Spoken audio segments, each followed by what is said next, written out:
How, therefore, do I storm-proof my home?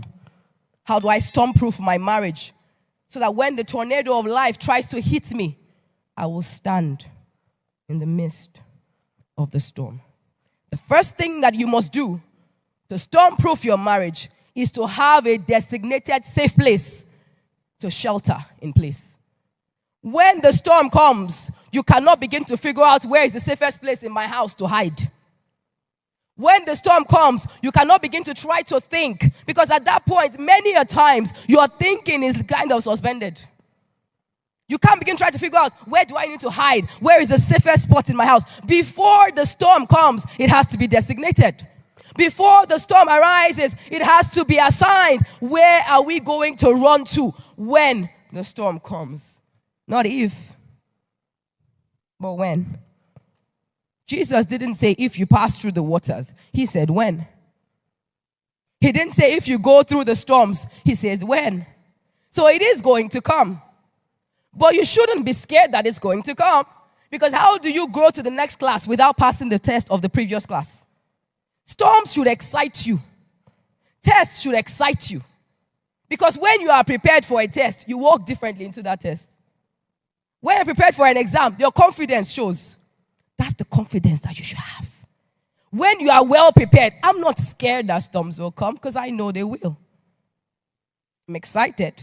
Because once I pass, I know I'm moving to the next class. So that gives me excitement. But if you're scared in the face of a test, maybe the question is that you're not fully prepared to take that test. What do you consider a safe place? According to the world standards, the safe space in a home, the safest place during the storm, obviously depends on the kind of storm. But most times in general, is the interior room of the house, on the lowest level of the house, away from windows, away from doors. And as I began to think about that, isn't it true that the word of God is our sure foundation? And so the safest place in your house must be away from the windows, the noise of the world, away from the doors, the people that try to intrude your space, away from all the confusion and all the noise. The safest place in the house is the lowest spot of the house. If you have a basement, it's in your basement. If you don't, it's in the lowest spot of your house, in the most interior part of your house, where you don't have access to doors or to windows. Once you know your house is in a storm-prone area, you have to already predetermine it. So I look at my house plan. Where is our safe spot? Everybody in the home knows. The husband, the wife, the children, everybody that lives within that space. They know if you hear the sirens, when the sirens go off, everybody run to the safe place and dock in place.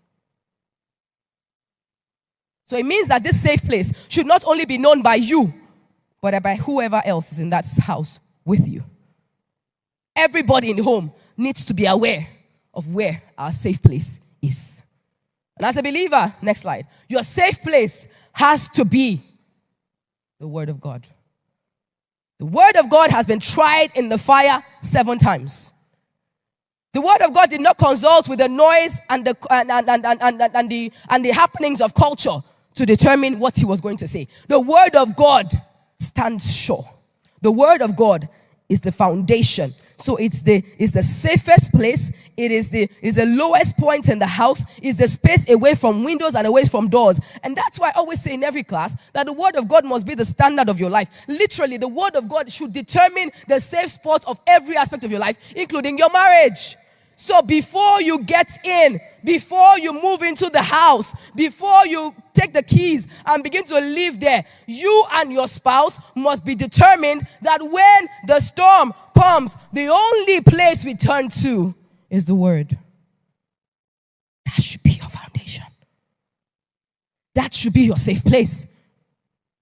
As believers, having Jesus in your boat is just the start, it's not the end. What does that mean? As a Christian, the fact that both of you are Christians does not mean that you will be successful when storm comes. Jesus was in the boat. There was a storm. Abi, Jesus was there. But they still had to run to Him. They could have died with Jesus in the boat if they did not go and say, Jesus, save us. And all He did when He got up was that He spoke a word. He said, peace, be still. All you need many times, in fact, every time, is a word that goes forth that gives you stillness in the midst of your storm. Peace does not mean the absence of storms. Peace means stillness in the midst of your storm.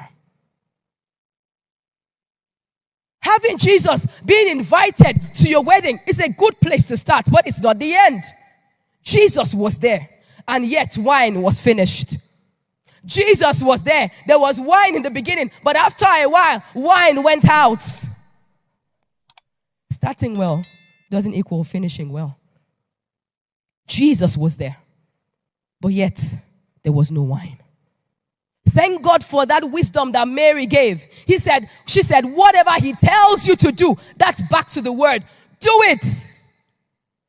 How do you know what he tells you to do if you don't know the word in the first place? The word of God must be your safe place concerning your marriage. This is vital because the world is speaking loudly. Culture is saying differently. Systems are speaking differently. But do you even know what the word says?